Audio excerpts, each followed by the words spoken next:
Halo, perkenalkan saya Reksania Vela Kurnia dari Pendidikan Ekonomi, kelas 1B Universitas Pendidikan Indonesia. Sekarang saya akan mempresentasikan kembali materi yang sudah disampaikan pada mata kuliah Pendidikan Pancasila yang diberikan oleh Pak Supriyono sebagai dosen. Materi tersebut berjudul Dinamika dan Tantangan Pancasila dalam Kehidupan Berbangsa dan Bernegara.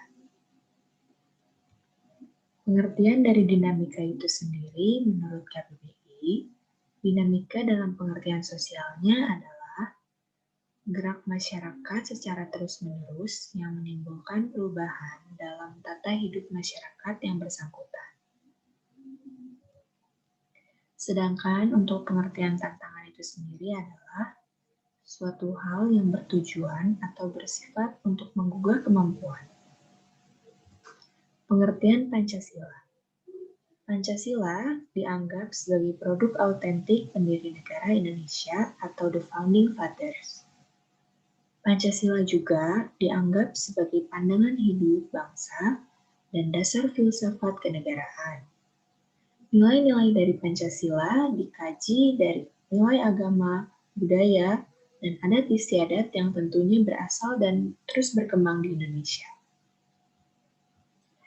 Dinamika dan tantangan Pancasila. Maksud dari dinamika berarti adanya pasang surut baik dalam pemahaman maupun pelaksanaan nilai-nilainya. Salah satu tantangannya adalah penempatan posisi nilai-nilai Pancasila yang salah.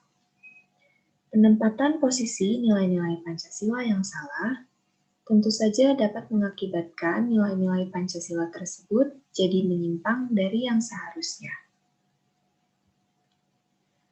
Contoh pasang surutnya Pancasila di Indonesia ada 3. Yang pertama, pada era Presiden Soekarno, sekitar tahun 1960-an, Nasakom lebih populer dibandingkan dengan Pancasila.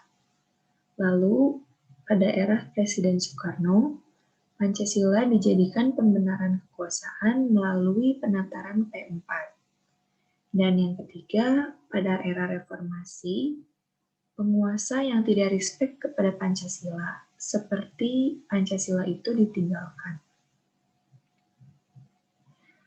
Selanjutnya, salah satu contoh tantangan terhadap Pancasila dalam kehidupan berbangsa dan bernegara adalah pengangkatan presiden seumur hidup oleh MPRS dalam TAP nomor 3 MPRS tahun 1960 tentang pengangkatan Presiden Soekarno sebagai presiden seumur hidup.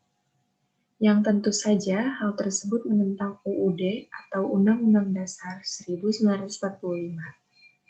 Hal tersebut dikarenakan terdapat dalam pasal 7 di Undang-Undang Dasar 1945 yang mengatakan bahwa Presiden Indonesia hanya dapat dipilih sebanyak 2 kali, dan masa jabatan sekali terpilih seorang presiden dan wakilnya hanya berlangsung selama 5 tahun. Urgensi Pancasila. Mengidentikan Pancasila dengan ideologi lain. Penyalahgunaan Pancasila sebagai alat justifikasi kekuasaan rezim tertentu dan melemahnya pemahaman serta pelaksanaan nilai-nilai Pancasila dalam kehidupan berbangsa dan bernegara. Pentingnya Pancasila dalam sejarah bangsa Indonesia menunjukkan bahwa seberapapun lemahnya pemerintahan suatu rezim, Pancasila tetap bisa bertahan.